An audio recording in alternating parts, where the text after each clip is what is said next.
the president of the United States was in Walter Reed National Hospital, and you would think that he would have stayed there. Well, no, the president decided that he was going to come out. So today, now, yesterday, the president was discharged from the Walter Reed National Hospital, and National Military Medical Center, whatever it is.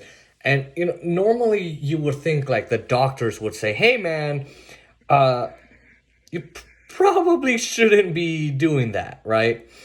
No. So, what happened now? There's a few things here. So what happened was he comes out and he is seen gasping for air and wincing in pain. Basically, come on. It's COVID.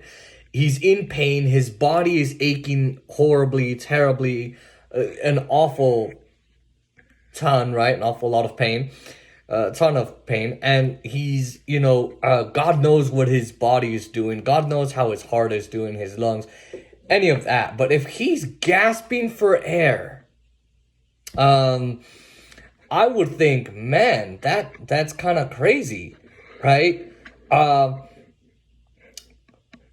Why was he released? Well, he basically tweeted out, "I'll be leaving the Walter Reed National Hospital at 6:30. Don't be afraid of coronavirus. Don't let it dominate your life."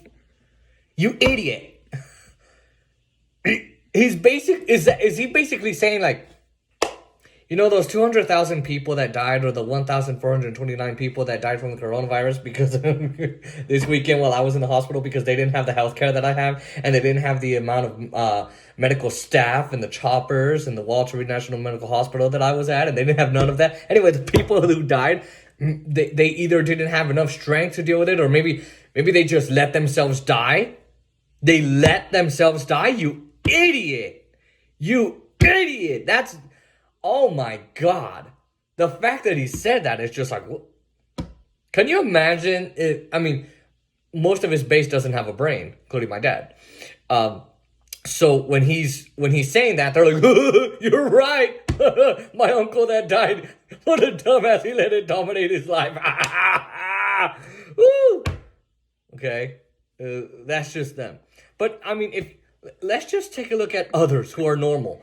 If you are a Republican and you want to vote for Trump, and you had a loved one die, maybe your mom, your dad, your cousin, your brother, your sister, your aunt, your uncle, whoever, maybe your best friend, maybe your husband or wife, they died, right? And, maybe they should have not let COVID dominate their lives.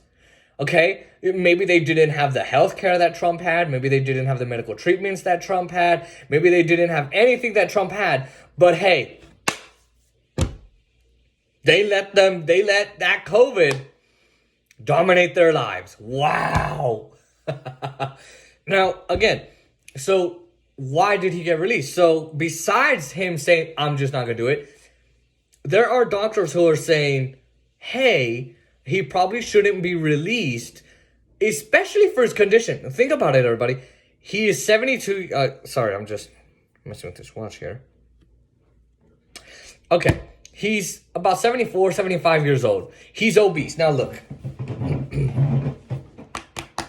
I'm not making fun of him for being obese. I am overweight, and I have this. Okay?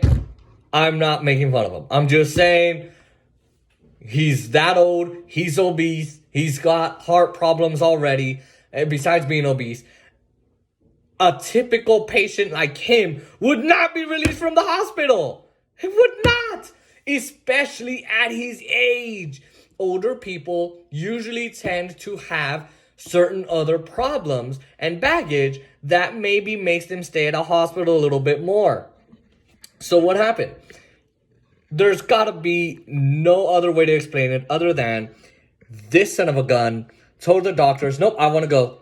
And he's basically forcing the doctors against their recommendations to release his ass. Wow. Now, I know why he's doing it. He wants to seem tough. "I'm so strong.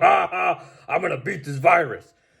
Now, look, if he beats the virus, I would love it. As much as I don't like Trump, I'd love it. But Herman Cain was 70 years old, just about. And he went to a Trump rally, the one in, I think it was Iowa or something like that. Or Oklahoma, whatever it was. And July 10th, July 13th, people are saying July 15th, he's getting better. He's doing really good. Trust me. Oh my God, July 27th. Guys, he's doing incredibly well. Don't worry about Herman Cain, okay? Now, he had the coronavirus after going to Trump's rally. July 30th, Herman Cain is dead. Okay. So now you know where I'm headed. I don't know if Trump is going to head that direction. But again, I don't know that I would have released myself from the hospital. Could it, especially when I've got this coronavirus and there's no way it's gone. I'm going to go over how the president's team has lied, how Mark Meadows leaked to the press, how he was doing. Dr. Sean Connolly was lying to everybody. It's just a whole big mess. Again, this is just another way of saying, oh God, I hope the president knows what he's doing because this is not good. Doctors are saying that you want to wait until day 9. I don't know what it is with that number, but just like, well, wow, what a random number to be like 9. Anyway, the Italian doctors and doctors here in the U.S. are saying, wait until day 9, because that would really determine the course of action that people need to take. That would determine how the president is doing, how his health is, what kinds of treatments he'll need, or whether there's any treatments that can save his life or not, right? And they also recommend not to release him from the hospital with these kinds of pre-existing conditions already there besides COVID. I don't know, man. He was released. He's still in pain. Now, could it be that he's got 20 medical staff in the White House? A chopper that can airlift him at any time of the day or night to Walter Reed National Hospital. His own room, his own suite at the hospital, and a bunch of medical staff that are there to treat him whenever he wants or needs. That could be it. But obviously, if he got so bad, by the way, if he got so bad because his oxygen dropped below 90%, he was in the high 80s. If he was having trouble breathing and they put him on supplemental oxygen and they had to airlift him to Walter Reed National Hospital, if they had to do that, what makes you think the White House staff, medical staff, is going to have what you need? Don't get me wrong. The White House staff, the medical staff is way more prepared than the average citizen is because, we don't have taxpayers paying for our own healthcare. It's just us. What makes you think they're actually going to be able to do it? Okay, because, yeah, they might be great and all, but if they had to airlift you to the hospital, oh, God. Look, all I can say is I hope the president gets better. But with that video coming out today, showing him kind of really struggling to get up the balcony, really struggling to breathe and all of that, and he's in pain, it's just, who knows what's going to happen. And by the way, he took off his mask recklessly. He was like, okay, mask.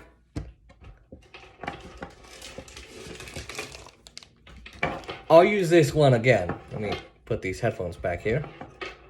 I'll use this again. Here's his mask. All right, pictures.